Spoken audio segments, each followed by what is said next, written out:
Поздравление за победата, как видя ти днес матча? Много силен матч за тебе.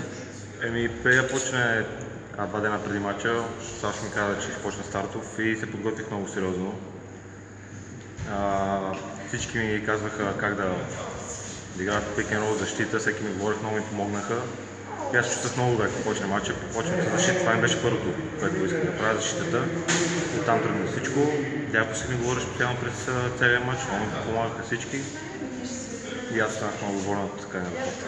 Не тежеше ли малко това, че влизаш именно на мястото на Груев, който е един от най-добрите плеймейкъри в България?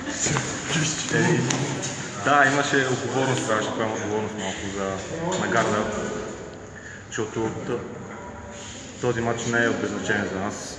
Бориме се все пак за петото място и трябваше да покажа, че има място в България, трябва да играя.